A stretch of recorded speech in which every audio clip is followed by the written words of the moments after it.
Adina was one of many Aboriginals who grew up in the stolen generation, where she was taken from her family at the age of 5 and put in a girl institution.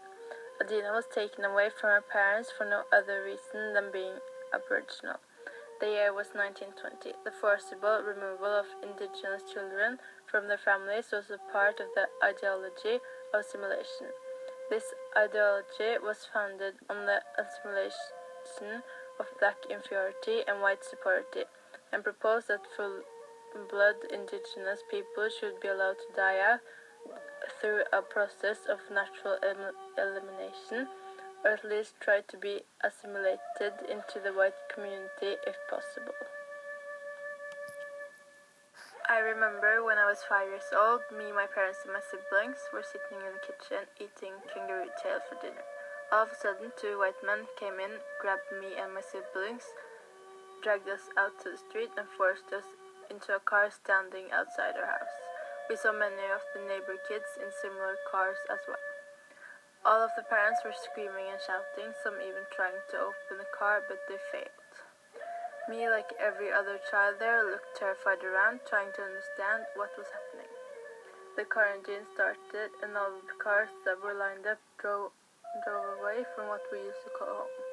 The car ride took forever, and we finally arrived to a building that looked like a prison. There was this tall fence around the building with a little playground. When the car stopped, the driver said that all of the girls had to get out of the car.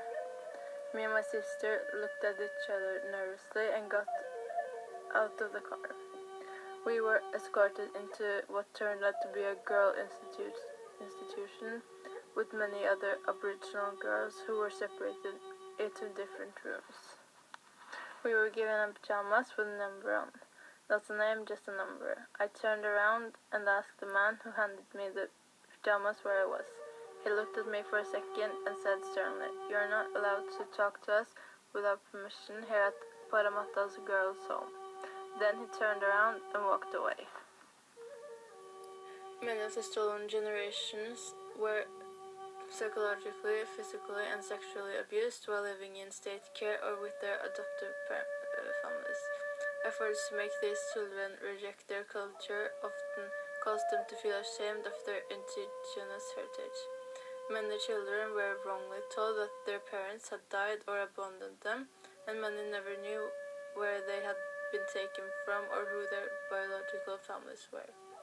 Living conditions in the institutions and adoptive homes were highly controlled, and children were frequently punished harshly. They were cold, hungry, and received minimal, if any, affection.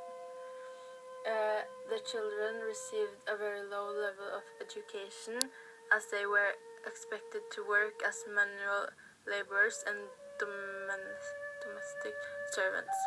Medical experts have noted a high incidence of depression, anxiety, post-traumatic stress, and suicide among the stolen generations. The people who was brought there and experts will later compare the institutions with German concentration camps and the Holocaust.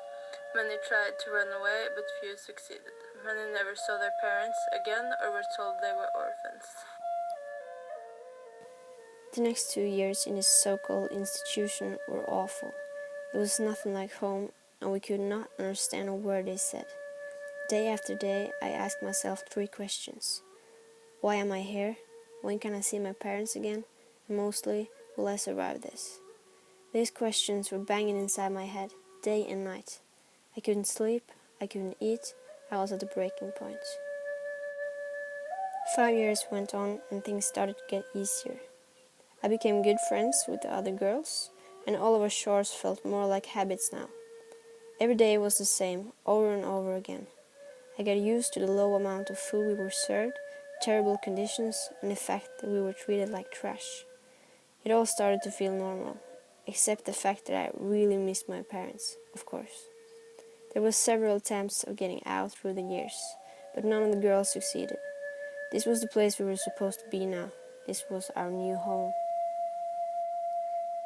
We had to forget all about our family back home and our Aboriginal culture, while they pushed their white culture on us. They punished us if we spoke about our past, or if we sang any of the songs our parents had taught us. It was as if our life was irrelevant. We just had to exist so that we could do their work and be like their slaves. Were they really that lazy? So lazy they had to steal kids to do their work? I was still really confused, but I remained silent. We all knew that this was the best thing to do, because one girl started asking questions once. We did not see her for days, until one day she came back. We couldn't recognize her anymore. They had done some terrible things to her, and she refused to speak for the next 3 months, until one awful day in December. We found her lying on the floor, all pale and remote. She had taken her life. Every year, a similar car as the one who took us arrived with new girls at the institution. Some of the girls stepped out of the car silent, and some took their first steps into their new life crying and screaming. When we turned 18, we were allowed to leave. They walked us to the gate, opened it, and set us free like dogs. We had no idea what to do with our lives now. These 13 years at the institution had taken away our last memory of our parents.